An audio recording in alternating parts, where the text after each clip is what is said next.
வான் படைத்த அல்லாஹுக்கே எல்லா புகழும். அன்புள்ள சகோதரர்களே, பெரியவர்களே, இன்றைய தலைப்பு என்ன அப்படின்னு சொன்னால், உயிரினங்களோடு ஒரு மனிதன் எப்படி நடந்து கொள்ள வேண்டும், கால்நடைகள், விலங்குகள், பறவைகள், பூச்சிகள், இவைகளோடெல்லாம் ஒரு மனிதன் எப்படி நடந்து கொள்ள வேண்டும் இந்த உலகத்தில் என்று இஸ்லாம் என்ன சொல்கிறது என்பதை பற்றிய தலைப்பு தான் இது. இதை பேசுவதற்கான முக்கிய காரணம் என்ன அப்படின்னா, இந்த ஜீவகாருண்யம் அப்படின்னு சொல்லுவாங்க. அதாவது மனிதர்கள் அல்லாமல் உயிரினங்களோடு இரக்கம் காட்டி வாழ வேண்டும் அப்படின்ற செய்தியை சொல்லக்கூடியவர்கள். இவர்கள் என்ன சொல்லுவாங்க அப்படின்னா, பொதுவாக இஸ்லாம் இந்த விலங்குகள் விஷயத்தில் இரக்கம் காட்டுறதே இல்லை. இந்த பக்ரீத் வந்துருச்சு அப்படின்னு சொன்னால், இந்த ஆடெல்லாம் லட்சம் கோடிக்கணக்கான ஆடுகளுடைய உயிர்கள் எல்லாம் போகுது, இரக்க உணர்வே இல்லாமல் வெட்டி போட்டு கொண்டுடுறாங்க. இவர்களுக்கு இரக்கம் என்பது கிடையாது, இவர்களுக்கு இரக்க உணர்வு கிடையாது என்பது போல பல மக்கள் என்ன செய்கிறாங்க, பேசுகிறாங்க. இஸ்லாம் என்பது இந்த உலகத்தில் ஒரு அடிப்படை விஷயமாக இருந்தாலும், சிறுநீர் கழிக்கக்கூடிய விஷயமாக இருந்தாலும் கூட எப்படி நடந்து கொள்ள வேண்டும் என்று சொல்லக்கூடிய ஒரு ஆகப்பூரணமான மார்க்கம். இந்த மார்க்கத்தில் உறவுகளுக்கு மத்தியில், பெற்றோர்களுக்கு மத்தியில், நண்பர்களுக்கு மத்தியில், கடன் கொடுத்தவர் கடன் வாங்கியவர் என்று இந்த உலகத்தில் உள்ள அத்தனை கேரக்டர்களுக்கு மத்தியிலும் எப்படி நடந்து கொள்ள வேண்டும் என்பதை சொல்லிக் கொடுத்த இஸ்லாம், உயிரினங்களோடும் எப்படி வாழ வேண்டும், எப்படி நடந்து கொள்ள வேண்டும் என்பதை சொல்லுகிறது. அந்த செய்தியெல்லாம் நான் என்ன செய்கிறேன், சில செய்திகளை மட்டும் நான் சொல்கிறேன். ஒவ்வொரு தலைப்புக்கிலேயும் என்னால் 1-2 தான் சொல்ல முடியும். முழுத்தையும் சொல்கிறதுக்கு பல மணி நேரங்கள் ஆகும், அவ்வளோ செய்திகள் இருக்குது. இறைத்தூதர் நபிகள் நாயகம் ஸல்லல்லாஹு அலைஹி வஸல்லம் அவங்க சொல்கிறாங்க, முதலாவது உயிரினங்களுக்கு, ஒருத்தர் ஒரு உயிரினத்தை வளர்க்குறாரு, ஒரு ஆட்டையோ மாட்டையோ விலங்கினத்தையோ பறவையோ வளர்க்குறாரு, அவர் சொந்தமாக வச்சிருக்கிறாரு, அவருடைய பராமரிப்பில் இருக்குது அப்படின்னா அவருக்கு கடமை, மார்க்க கடமை, அவர் அதற்கு உணவு கொடுப்பது, அதை சரியான முறையில் பராமரிப்பது அவருக்கு மார்க்க கடமை. மார்க்க கடமைனா ஒரு முஸ்லீமுக்கு எப்படி தொழுகை கடமையோ, எப்படி வருஷத்தில் 30 நாள் நோன்பு வைப்பது கடமையோ, எப்படி தர்மம் கொடுப்பது கடமையோ, இப்படி இஸ்லாம் சொர்க்கம் செல்வதற்கு சில கடமைகளை வச்சிருக்குது. அதை விட்டால் அவர் குற்றம், அவர் பாவி, அவர் நரகத்திற்கே செல்வார் அந்த கடமையில் விட்டால். அது போன்ற ஒரு கடமை, தான் வளர்க்கக்கூடிய உயிரினத்திற்கு உணவு கொடுத்தே ஆக வேண்டும். முஹம்மது ஸல்லல்லாஹு அலைஹி வஸல்லம் அவர்கள் ஒரு இடத்துல ஒரு ஒட்டகத்தை கடந்து போகிறாங்க. ஒட்டகத்துடைய வயிற்றை பார்க்குறாங்க, வயிறு ஒட்டி இருக்குது, சாப்பாடு கொடுக்காம வச்சிருக்கிறாங்க. அல்லாஹ்வுடைய தூதர் சொன்னார்கள் ஸல்லல்லாஹு அலைஹி வஸல்லம், அல்லாஹ்வை பயந்து கொள்ளுங்கள் வாய் பேச முடியாத ஜீவன்களுடைய விஷயத்தில் என்று சொன்னார்கள். இந்த மாதிரி வாய் பேச முடியாத ஜீவன்கள் இருக்குதே, இதனுடைய விஷயத்தில் அல்லாஹ்வை பயந்து கொள்ளுங்கள், அது சரியான முறையில் ஆரோக்கியமாக இருந்தால் மட்டும் அதில் நீங்கள் சவாரி செய்யுங்கள், அதை நீங்கள் பயன்படுத்துங்கள் என்று ரசூலுல்லாஹி ஸல்லல்லாஹு அலைஹி வஸல்லம் அவர்கள் சொன்னார்கள். எப்படி நரகத்திற்கு போக வேண்டிய விஷயங்களை எல்லாம் நபி அவர்கள் சொல்லும்போது, இத்தகுல்லாஹ், அல்லாஹ்வை இந்த விஷயத்தில் பயந்து கொள்ளுங்கள், பெண்களுடைய விஷயத்தில் பயந்து கொள்ளுங்கள், மனைவியுடைய விஷயத்தில் பயந்து கொள்ளுங்கள், பெற்றோர்களுடைய விஷயத்தில் பயந்து கொள்ளுங்கள் என்று நரக குற்றங்களை எப்போதெல்லாம் பேசுவார்களோ அதே வார்த்தையை பயன்படுத்தி சொன்னார்கள், இத்தகுல்லாஹ், அல்லாஹ்வை நீங்கள் இந்த விஷயத்தில் பயந்து கொள்ளுங்கள் என்று. இன்னொரு முறை நபி அவர்களுக்கு ஒரு கிரகணம் ஏற்படுது, சூரிய கிரகணம். அந்த சூரிய கிரகணத்துக்கு தொழுகை நடத்திக்கிட்டு இருக்காங்க. தொழுகை நடத்தும் போது ஒரு காட்சி காட்டப்படுது, நரகத்தில் நடக்கக்கூடிய காட்சி, நடக்க இருக்கக்கூடிய காட்சி. அந்த காட்சியில் நல்லா கவனிச்சுங்க, சில காட்சிகள் தான் காட்டப்படுது. அந்த சில காட்சிகளும் அல்லாஹ்வை பொறுத்த வரைக்கும் எது இருக்கிறதுல ரொம்ப இம்பார்ட்டண்ட்டோ அதை தான் காட்டுவான். அதில் ஒரு காட்சி என்ன தெரியுமா, ஒரு பெண் ஒரு பூனையின் மூலம் வேதனை செய்யப்படுறா. அந்த பூனை அவளை போட்டு கீறி பராண்டிக்கிட்டு இருக்குது, கிழிச்சிக்கிட்டு இருக்குது. எதுக்காக இப்படி செய்யப்படுறா அந்த பெண், ஏன் இப்படி வேதனை செய்யப்படுறான்னு ரசூலுல்லாஹ் கேட்குறாங்க, அல்லாஹ்வுடைய தூதர், இறை தூதர். அப்போ அவருக்கு சொல்லப்பட்டுச்சு, இந்த பெண் ஒரு பூனையை என்ன செஞ்சா, அவ அந்த பூனை சாகும் வரைக்கும் அதுக்கு உணவு கொடுக்காம கட்டி போட்டிருந்தா அப்படின்னு அவங்க சொன்னாங்க, பதில் சொன்னாங்க. ஒரு பூனைக்கு உணவு கொடுக்காமல் அது இறந்ததன் காரணமாக அந்த பெண்ணுக்கு படைத்தவன் என்ன செஞ்சான், நரக தண்டனையே கொடுத்தான் என்று இஸ்லாம் சொல்லுகிறது. அப்போ விலங்குகளுடைய விஷயத்தில் எந்த அளவுக்கு பேணுதலாக நடந்து கொள்ள வேண்டும் எப்படின்னு இஸ்லாம் சொல்லுது. அவங்க தொழக்கூடியவர்களாக இருக்கலாம், தர்மம் செய்யக்கூடியவர்களாக இருக்கலாம், மிக பெரும் செயல்கள் செய்தவர்களாக இருக்கலாம், நல்ல செஞ்சவர்களாக இருக்கலாம். ஆனாலும் கூட ஒரு விலங்கை துன்புறுத்தியதன் காரணமாக, ஒரு விலங்குக்கு உணவு கொடுக்காததன் காரணமாக அவள் நரகத்திற்கு சென்றாள் என்று இஸ்லாம் சொல்லுகிறது என்றால், இதுவெல்லாம் ஒவ்வொரு மனிதனுக்கும் வழிகாட்டுவதற்கான ஒரு வழிகாட்டல்கள் தான். இந்த விலங்குகள் உயிரினங்களை பொறுத்த வரைக்கும் அதை போயிட்டு நம்ம விட்டுட்டா போதுமானது. நம்மளால் கொடுக்க முடியலன்னா வெளியில விட்டுட்டா அல்லாஹ் கொடுக்க போதுமானவன். படைத்த இறைவன் அதுக்கு உணவு கொடுப்பான். ஒமாமின் தாபத்தின் ஃபில் அர்தி இல்லா அலல்லாஹி ரிஸ்குஹா. இந்த உலகத்தில், இந்த பூமியில் எந்த ஒரு உயிரினமும் அல்லாஹ் உணவு கொடுக்க, வாழ்வாதாரம் கொடுப்பதற்கு பொறுப்பேற்றுக் கொள்ளாத உயிரினமே கிடையாது என்று அல்லாஹ் குர்ஆனிலே சொல்லுகிறான். இது சாதாரண விஷயம் இல்லை. நான் சில உதாரணங்கள் சொல்றேன். எல்லா உயிரினத்துக்கும் அல்லாஹ் அப்படி ஒரு உணவுகளை கொடுத்துட்டு இருக்காங்க, அதுக்கு தேவையான வாழ்வாதாரங்களை நீங்க பார்க்கலாம். இந்த ஒரு உயிரிலுக்கு, ஒரு பறவையாக இருக்கட்டும், அது ஒரு விலங்காக இருக்கட்டும், ஒரு மனிதர்களாக இருக்கட்டும், அவங்களுடைய வயிற்றுல என்ன செய்யுது? ஒரு பெண்ணுடைய வயிற்றுல ஒரு குழந்தை உருவாகுது கருவில். இந்த குழந்தைக்கு உணவு கிடைக்கிறது இருக்கு பார்த்தீங்களா, மிகப்பெரிய ஆச்சரியம். ஒரு பெரிய ஒரு மனிதருடைய உடல் தன்மை வேறு, ஒரு பிஞ்சு சிசுவனுடைய உடல் தன்மை வேறு. ஆனால் அந்த மனிதருக்கு கிடைக்கக்கூடிய உணவின் மூலம் அல்லாஹ் இந்த சிசுவிற்கு என்ன செய்கிறான்? உணவு கொடுக்கிறான். மிகப்பெரிய ஆச்சரியம். இதை விட பெரிய ஆச்சரியம் என்ன தெரியுமா? ஒரு வயிற்றுக்குள்ள இருக்கக்கூடிய ஒரு சிசுவுக்கு உணவு கொடுப்பதை விட அதனுடைய உடலை விட்டு வெளியே ஒரு முட்டை வருது பார்த்தீங்களா, கோழியுடைய முட்டை வருது. முட்டைக்கும் கோழிக்கும் எந்த ஒரு கனெக்ஷனும் இல்லை. அல்லாஹ் ரப்புல் ஆலமீன் படைத்தவன், அதற்கும் உணவு கொடுக்கிறான். சுப்ஹானல்லாஹ். அவ்வளவு அழகான முறையில் அல்லாஹ் உணவளிக்கக்கூடியவனாக இருக்கிறான். ஒரு முட்டைக்கும் கோழிக்கும் என்ன கனெக்ஷன் இருக்குது? ஆனால் அதையும் அல்லாஹ் என்ன செய்யறான்? அதுக்கு தேவையான உணவுகளை, அதுக்கு தேவையான வாழ்வாதாரத்தை, உயிரை எல்லாத்தையும் கொடுத்து அந்த முட்டைகளை வச்சிருக்கிறான். பெரிய ஒரு ஆச்சரியம். இப்படி நிறைய விஷயங்கள் சொல்லலாம். இப்படி இந்த உலகத்தில் அல்லாஹ் எல்லா உயிரினங்களுக்கும் உணவளிக்கக்கூடியவனாக இருக்கிறான் என்று அல் குர்ஆன் சொல்லுகிறது. இது முதலாவது. இரண்டாவது செய்தி என்ன அப்படின்னா, இரக்கத்தோடு மற்ற உயிரினங்களோடு நடந்து கொள்றதுனால நமக்கு என்ன கூலி கிடைக்குது என்று இஸ்லாம் சொல்லுது. எப்படி தர்மம் செய்யறதுக்கு, மற்ற மக்களுக்கு உதவுறதுக்கு, இப்படி எல்லா நல்ல விஷயங்களையும் செய்வதற்கு, பெற்றோரை பார்த்துக் கொள்வதற்கு, எல்லா நல்ல விஷயங்களுக்கும் கூலி என்ற விஷயத்தை இஸ்லாம் சொல்லுதோ, தண்டனை என்ற விஷயத்தை இஸ்லாம் சொல்லுதோ, அதே போன்று உயிரினங்களுடைய விஷயத்திலையும் இஸ்லாம் சொல்லுது. ஒரு முறை ஒரு விபச்சாரியான பெண், விபச்சாரம் என்பது இஸ்லாத்தின் பார்வையில் மிகப்பெரிய கொடிய குற்றம், அவ்வளவு பெரிய பாவம், மிகப்பெரிய பாவம். இப்படி ஒரு பாவத்தை செய்யக்கூடிய ஒரு விபச்சாரி என்ன செய்யறாங்க அப்படின்னா, ஒரு கிணத்தை கடந்து போறாங்க. போகும்போது அந்த கிணத்து பக்கத்தில் ஒரு நாய் இருக்குது. தாகத்தால இறந்து விடக்கூடிய ஒரு சூழல்ல இருக்குது. அந்த நேரத்தில் என்ன செஞ்சாங்க அப்படின்னா, அவங்கள்ட்ட இருக்கக்கூடிய ஒரு ஆடை என்ன செஞ்சாங்க, எடுத்து அதில் தண்ணியை நனைச்சி அந்த நாய்க்கு உணவு கொடுத்தாங்க. அந்த தண்ணியை கொடுத்தாங்க தாகத்தீக்கிறது. இறைத்தூதர் சொல்றாங்க, இதன் காரணமாக, இந்த ஒரு செயலின் காரணமாக அவருடைய பாவங்களை மன்னித்து படைத்த இறைவன் அவளுக்கு சொர்க்கத்தை கொடுத்தான், அவளுக்கு சொர்க்கத்தை கொடுத்தான் என்று இறைத்தூதர் ஸல்லல்லாஹு அலைஹி வஸல்லம் அவர்கள் சொல்றாங்க.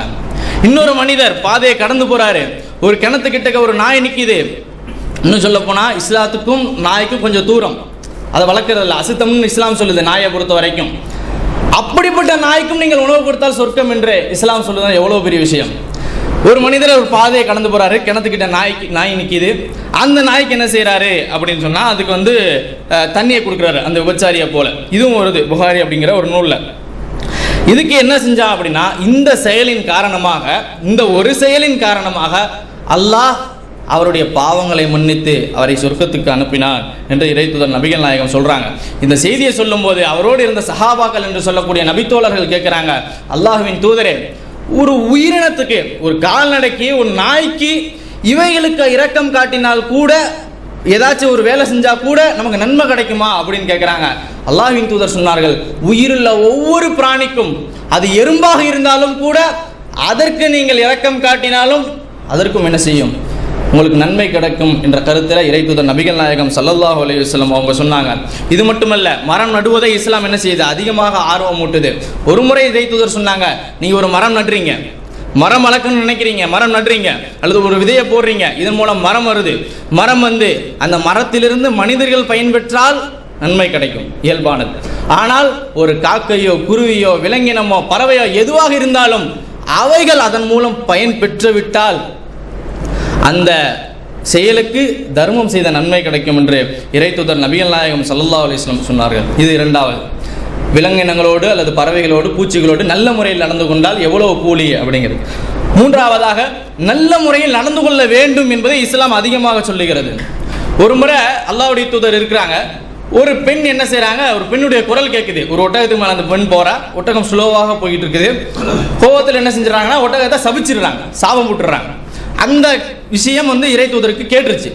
இறை தூதர் என்ன செய்கிறாங்க, நீங்கள் இறங்குங்க, இனி இந்த ஒட்டகத்தில் நீங்கள் என்ன செய்ய வேணாம், போக வேண்டாம், இது சபிக்கப்பட்ட ஒட்டகமாச்சே, இப்போ நீங்கள் தான் சபிச்சிங்க, இப்படி சபிக்கப்பட்ட ஒட்டகத்தில் நீங்கள் போக வேண்டிய அவசியம் இல்லை என்று சொல்லி அந்த பெண்ணை இறக்கி விட்டு ஒட்டகத்தை போக சொன்னாங்க.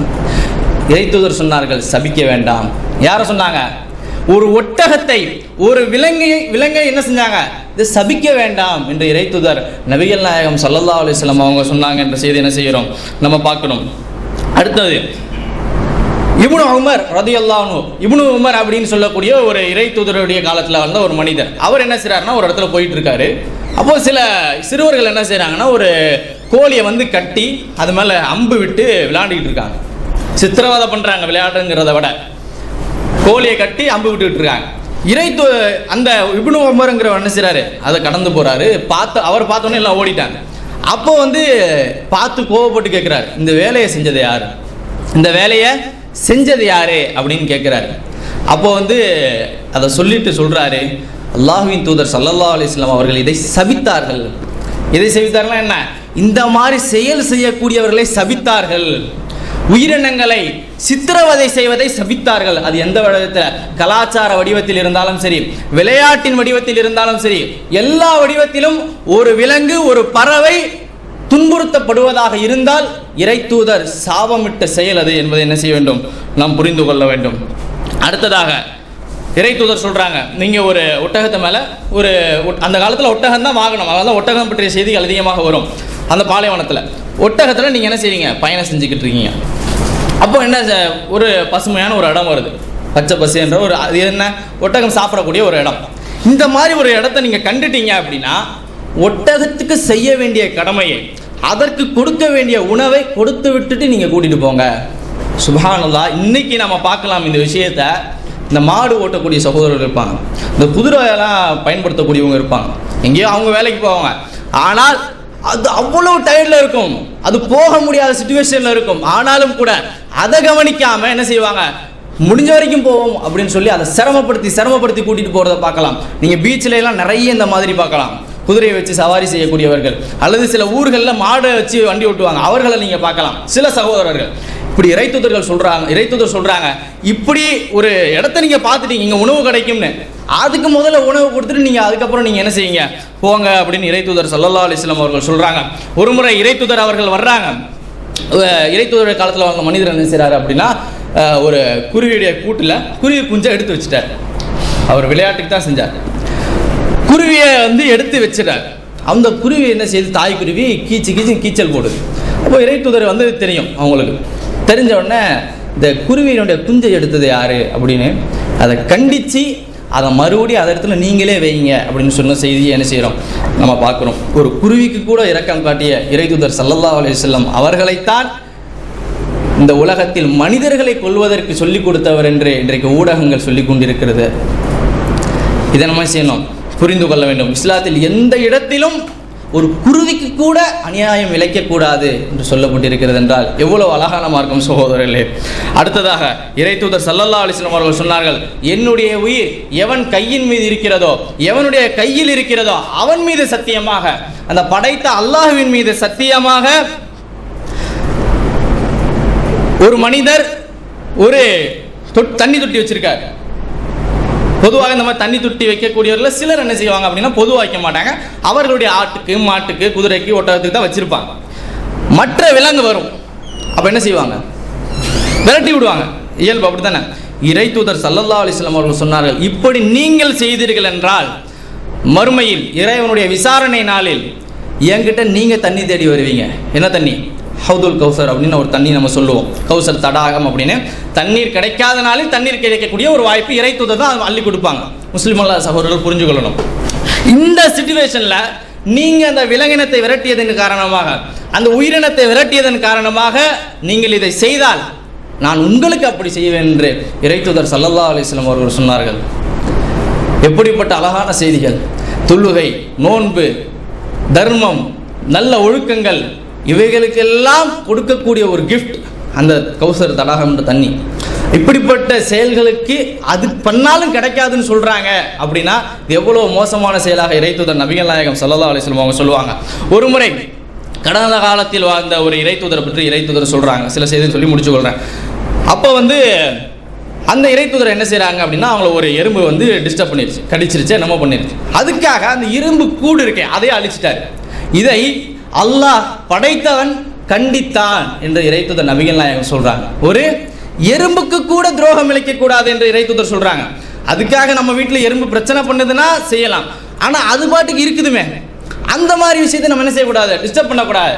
காட்டுல பாம்பு வாழ தான் செய்யும், காட்டுல கொடூரமான விலங்குகள் வாழ தான் செய்யும், அது பாட்டுக்கு இருக்குது அப்படின்ற நேரத்தில் அதை தேடி போய் வேட்டையாடக்கூடிய அவசியம் இல்லை, நமக்கு இல்லை என்பதை என்ன செய்யணும், புரிந்து கொள்ள வேண்டும். நான்காவதாக சொல்ல, இது என்னது, விலங்குகளோடு பறவைகளோடு உயிரினங்களோடு ஒரு பூச்சியோ எறும்போ எதாக இருந்தாலும் நல்ல முறையில் அதோடு நடந்து கொள்ள வேண்டும் என்று சொல்லக்கூடிய. நாலாவதாக, இவ்வளவு செய்தி நான் சொல்லும் போது என்ன சொல்லுவாங்க அப்படின்னா, இப்போ இவ்வளவு இஸ்லாம் சொல்லுது, அப்ப எதுக்காக அறுத்து சாப்பிட்றீங்க, இவ்வளவு இறக்க குணத்தோடு பேசுறீங்க, ஒரு எறும்பை கூட விடக்கூடாது அப்படின்னு. அப்படி இருக்கிற நேரத்தில் ஒரு விலங்கை அறுத்து நீங்க சாப்பிட்றீங்களே, இது எந்த விதத்தில் நான் இது ஏற்றுக்கொள்ள முடியுமா அப்படின்னு ஒரு விஷயத்தை புரிஞ்சுக்கொள்ளணும். இஸ்லாம் அறுத்து சாப்பிட அனுமதிச்சது உண்மைதான், அதனுடைய அவசியம் என்னங்கிற நான் சொல்றேன். ஆனால் அது எப்படி தெரியுமா சொல்லுது, சரியான முறையில் முறையாக அறுத்து சாப்பிடுவதாக இருந்தால் நீங்க என்ன செய்யுங்க, நீங்க அறுத்து சாப்பிடலாம். ஒரு முறை இறைத்தூதர் அவங்கள்ட்ட ஒரு மனிதர் வரார், அல்லாஹ்வுடைய தூதரே, என்கிட்ட ஒரு ஒட்டகம் இருக்குது, நான் தான் வளர்த்தேன், ஆனால் அதை அறுக்கிறதுக்கு எனக்கு என்ன செய்யுது, கஷ்டமாக இருக்குது அப்படின்னு. இறைத்தூதர் நபிகள் நாயகம் ஸல்லல்லாஹு அலைஹி வஸல்லம் அவர்கள் சொன்னார்கள், உன்னுடைய இரக்கத்திற்கு அல்லாஹ் உனக்கு கூலி வழங்கட்டும், உன்னுடைய இரக்கத்திற்கே அல்லாஹ் உனக்கு கூலி வழங்கட்டும். அதனால இரக்கம் காட்டுறது தப்பு கிடையாது. நம்ம அறுக்க போற பிராணி மேல எனக்கு அறுக்கிறது கஷ்டமா இருக்குங்கிற உணர்வு வர்றதே இஸ்லாத்துக்கு முரணான நம்பிக்கை கிடையாது, எண்ணம் கிடையாது. வர்றதுக்கு அப்படி ஒரு எண்ணம் அல்லாஹ் இறைத்தூதர் என்ன சொல்றாங்க, ஆர்வம் விட்டுறாங்க, அந்த இரக்கத்துக்கும் உனக்கு கூலி உண்டு. நீ அதுக்கு இரக்கம் காட்டினால், அவர் ஆட்டுக்கு கேட்டார் நினைக்கிறேன், நீ அதற்கு இரக்கம் காட்டினால் அல்லாஹ் உனக்கு இரக்கம் காட்டுவான். இன்னொரு இடத்துல சொன்னார்கள், இர்ஹமு மன் ஃபில் அர்தி யர்ஹமுக்கும் மன் ஃபிஸ் ஸமாஇ, பூமியில் உள்ளவைகளுக்கு நீங்கள் இரக்கம் காட்டினால் வானத்தில் உள்ள படைத்தவன் உங்களுக்கு இரக்கம் காட்டுவான் என்று இறைத்தூதர் எல்லா விதத்திலும் உயிரினங்களோடு அறுக்க போகக்கூடிய ஆடாக இருந்தாலும் முடிஞ்ச அளவுக்கு எவ்வளவு மேக்சிமம் இரக்கம் காட்டணுமோ அவ்வளவு இரக்கம் காட்ட சொன்னாங்க. எந்த அளவுக்குங்கிறதுக்கு ஒரு உதாரணம் சொல்றாங்க. ஒரு மனிதன் என்ன செய்றாரு, ஒரு ஆடு அறுக்க போறாரு, அது முன்னாடி என்ன பண்றாரு, கத்தியை போட்டு தீட்டிக்கிட்டு இருக்காரு.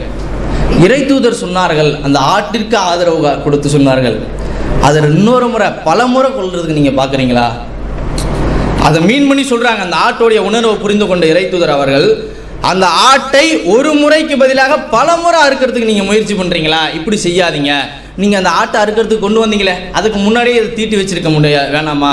இன்னும் சொல்ல போனா இஸ்லாத்தினுடைய சட்டம் என்ன, ஒரு விலங்கை அறுப்பதாக இருந்தால் அதிகபட்சம் கூர்மையாக இருக்கணும். என்ன காரணம், உடனே அதை அறுத்து செத்த உடனே என்ன செஞ்சிடும், அதனுடைய வலி எவ்வளவு நேரம் எவ்வளவு தூரம் குறைக்க முடியுமோ அதற்கான வழிதான் இஸ்லாம் ஹலாலான முறையில் வெட்டுங்கள் என்று இஸ்லாம் சொல்லுது. நீங்க பாத்தீங்கன்னா கறிக்கடையில் ஹலால்னு போட்டிருப்பாங்க, இது ஒரு மத வெறியில நாங்க செய்யல, இப்படி செய்தால்தான் சாப்பிட வேண்டும் என்பது இறைவனுடைய கட்டளை. ஆனா எப்படி, ஒரு ஆடை நிக்க வச்சு ஒரே போடா போட்டு அதை கஷ்டப்படுத்தி சாவடிக்கிறதா இல்ல. மருத்துவர்கள் சொல்றாங்க, இஸ்லாமியர்கள் ஹலாலான முறையில் வெட்டக்கூடிய அந்த அறுப்பு முறையில் தான் அந்த விலங்கு இருப்பதிலேயே குறைவான வேதனையில் என்ன செய்கிறது, அது இறந்து போகிறது, அதனுடைய ரத்தங்கள் எல்லாம் வெளியாகிறது என்று மருத்துவர்கள் சொல்றாங்க. டாக்டர் பாலாஜி என்று சொல்லக்கூடிய ஒருத்தர் சொல்றாரு, ஒரு தாவரம் அதை பிடுங்கும் போது எவ்வளவு வலியை உணருமோ அப்படிப்பட்ட ஒரு வலியைத்தான் இந்த ஆடோ விலங்கோ என்ன செய்யும், உணரும் என்று சொல்றாரு, அல்லது அதை விட குறைவாகத்தான் உணரும் அப்படின்னு சொல்றாரு. ஒரு ஆய்வு உண்மையோ பொய்யோ நமக்கு தெரியாது, ஆனால் ஒரு மருத்துவர் சொல்றார். ஆனால் இந்த உலகத்தில் உள்ள எல்லா விலங்கு அறுப்பு முறைகளை விட இஸ்லாம் தொற்றுக்கக்கூடிய கட்டாயமாக சொல்லக்கூடிய அறுப்பு முறை தான் விலங்குகளை குறைவான வேதனையின் மூலம் கொல்ல முடியும் என்பதுதான் அறிவியல் உண்மை. இது எதற்காக நான் சொல்றேன் அப்படின்னா, இந்த உலகத்தில் இந்த விலங்குகளையோ பறவைகளையோ அல்லது உயிரினங்களையோ சிலவற்றை சாப்பிடாமல் மனிதனால் உயிர் வாழ முடியாது. இதை பேசுகிறாங்கல்ல, இந்த மாதிரி விலங்குகளை பறவைகளை சாப்பிடக்கூடாதுன்னு, உண்மையில் அவங்களுடைய கொள்கையில் அவங்களுடைய அந்த அடிப்படை வச்சுருக்காங்களே, மற்ற உயிரை துன்புறுத்தாமல் வாழணும்னு, அந்த அடிப்படையில் தானே இதை சொல்கிறாங்க. அவங்களே முதல்ல இதை முழுசாக ஃபாலோ பண்ண முடியாது. அவங்களுடைய உயிரினம்லாம் என்ன, பறவையும் கோழியும் ஆடு மாடும் தான், விலங்கினம் தான். ஆனால் உண்மையில் உயிரினம் என்பது மரமும் கூட உயிரினம் தான். செடியும் கூட உயிரினம்தான், காய்கறி பழங்கள் எல்லாம் உயிரினம்தான். அதை எடுப்பதும் துன்புறுத்துவது தான், ஒரு உயிரை துன்புறுத்துவது தான். அவர்களால் முழுசாக வாழ முடியாது. நான் பிடிவாதத்துக்கு பேசல. உண்மையில் மருத்துவ அறிக்கைப்படி அதற்கும் உயிர் உள்ளது, அதற்கும் வலி உள்ளது. நம்ம கண்ணுக்கு தெரியாதனால பிடுங்கலாம் என்பது சரியான வாதம் அல்ல. இஸ்லாம் என்ன சொல்லுது? அது வேதனைப்படும், கஷ்டப்படும், ஆனால் முடிந்த அளவுக்கு குறைவான வலியோடு அறுத்து அதை நீங்கள் உண்ணலாம் என்று இஸ்லாம் சொல்லுது. ஆனால் இவர்கள் என்ன சொல்கிறாங்க? எதையுமே பயன்படுத்தக்கூடாது அப்படின்னு. ஆனால் நீங்கள் நல்லா யோசிச்சு பார்த்தீங்க அப்படின்னா, எல்லா மனிதர்களும் தன்னுடைய தேவைக்காக உலகத்தில் மற்ற உயிர்களை அழிச்சோ அல்லது ஏதோ செஞ்சு கஷ்டப்படுத்தி வாழ்ந்துக்கிட்டு தான் இருக்கிறாங்க. இது தவறு கிடையாது. மனிதனுடைய தேவைக்கு செஞ்சா. ஒரு நாய் ஊரில் இருக்கக்கூடிய மக்கள் எல்லாம் கடிச்சிக்கிட்டு இருக்குது. அந்த நாயை கொல்றதும் சும்மா இருக்கக்கூடிய நாயை அடிக்கிறதும் ஒன்றா இல்லை. நமக்கு ஒரு தேவைங்கிறனால தான் அதை செய்கிறோம். அந்த அடிப்படையில் தான் என்ன செய்கிறோம்? நம்ம செய்கிறோம். சிலர் சொல்லுவாங்க, ஒரு தண்ணியை கூட ஒரு உயிரினத்தை கொல்லக்கூடாது அப்படின்னா குடிக்க முடியாது அப்படின்னு. ஏன்னா தண்ணியிலும் பல உயிர்கள் இருக்குது அப்படிங்கிறது தான் மருத்துவ உண்மை, அறிவியல் உண்மை. அதனால் இப்படி செய்யாமல் வாழவே முடியாது அப்படிங்கிறத நீங்கள் புரிந்து கொள்ள வேண்டும். ஆனால் இஸ்லாம் எந்த அளவுக்கு ஒரு உயிரினத்தின் மீது கருணை காட்ட முடியுமோ அந்த அளவிற்கு இந்த உலகத்தில் உச்சகட்ட முறையில் கருணை காட்டி சொல்லித் தருகிறது என்பதை நாம் புரிந்து கொள்ள வேண்டும். படைத்த இறைவன் நம் அனைவருக்கும் இந்த தலைப்பை புரிந்து கொண்டு சரியான முறையில் இஸ்லாத்தை அறிந்து கொள்வதற்கான தன்மையை தருவானாக. அகூலு கௌலி ஹாதா வஸ்தக்ஃபிருல்லாஹ் லி வலக்கும். அஸ்ஸலாமு அலைக்கும் வரஹ்மத்துல்லாஹி வபரகாத்துஹு.